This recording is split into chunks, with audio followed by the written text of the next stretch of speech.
Tayo ay mag-eksperimento ng Maha Blanca. Bakit ko nasabi? Kasi wala akong iba. So, coconut milk, shake lang natin. Wala pang apoy yan ha. Shake lang siya natin.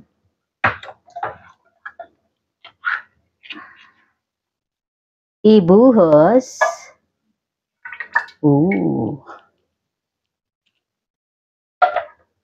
Ang asukal. Asukal ko is 1/2 cup pero hindi ko siya pinuno. Okay? Tapos, ang corn kernel, bali, salain lang natin. 400 grams din siya. Ito gamit ko. 400 grams. Halo na rin natin. Yan.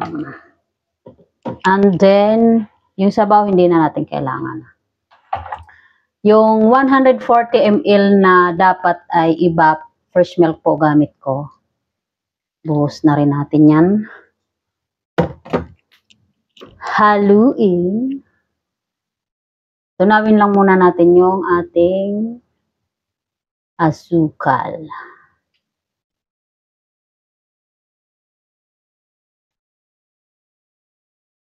Subuksan na natin ang ating apoy. Heat.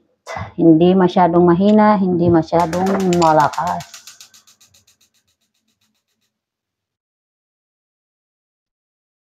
Yan.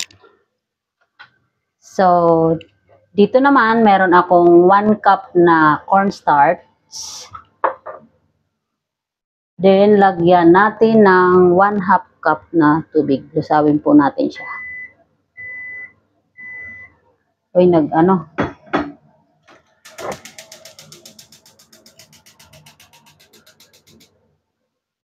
So, atin pong tutunawin.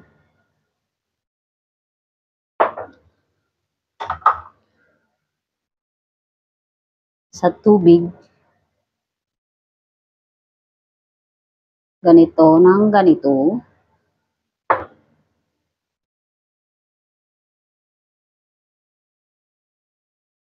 Ito bumubula-bula na. Eksperimento, first time ko pong gumawa.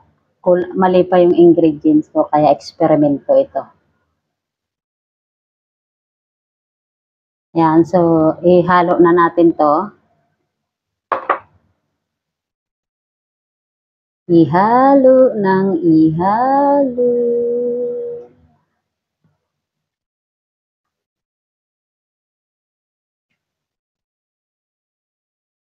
Yung.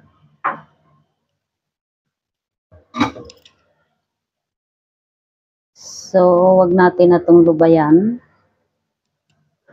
Dito ka na. Yan, dyan ka na, dyan. Ayun na. So, nag-uumpisa na siyang magbuo-buo. Ano pa yung kalabasan nito? Masarap kaya? Sana naman. Sana hindi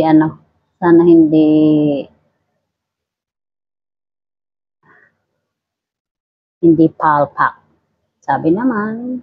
Ang mali lang naman po dito is yung iba, fresh milk po kasi gamit ko.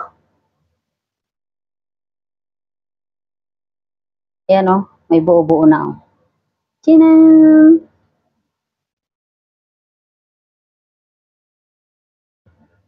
Pakulo-kuloin natin konti. Yay! Eto na siya. Hala! Ang bilis pala nito maluto. Wow! Ganito lang pala to. Guys, promise, first time ko lang to. Sana hindi palpak.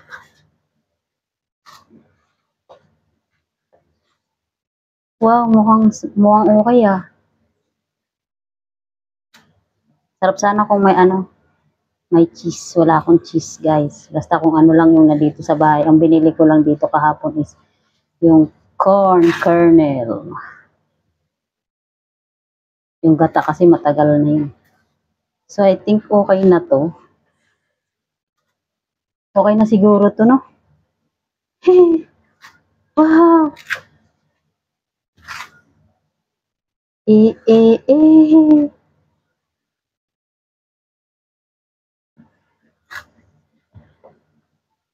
Palambutin ko pa ba? Ay, patigit-gasing ko pa ba?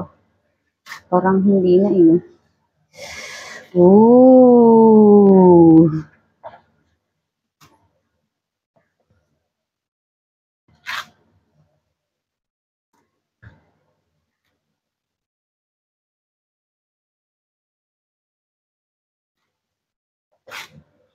I think okay na siya.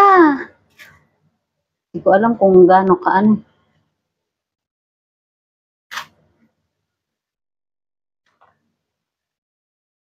Titigas pa naman yan mamaya. So, okay na. Hanap na tayo, kukuha na tayo ng lagayan natin. Woo!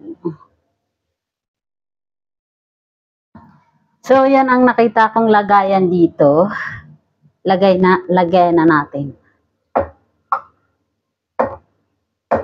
Oops.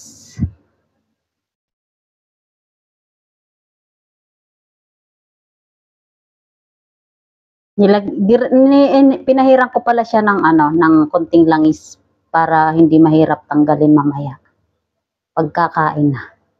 So, pa-dinner ko mamaya, patitikman ko sa kanila.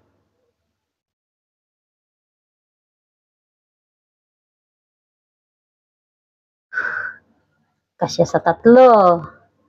Pagkasyahin na natin, pinalamig ko naman ng konti to.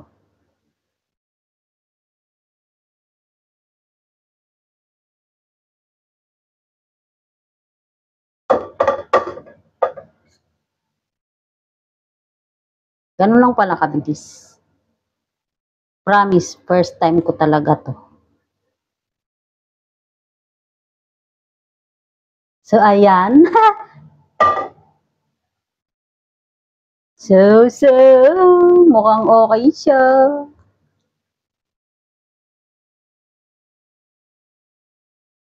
Excited ako mamaya sa tikiman, syempre. So, yan, tatlo ang nagawa kong. Malilinggit lang to, malilinggit lang.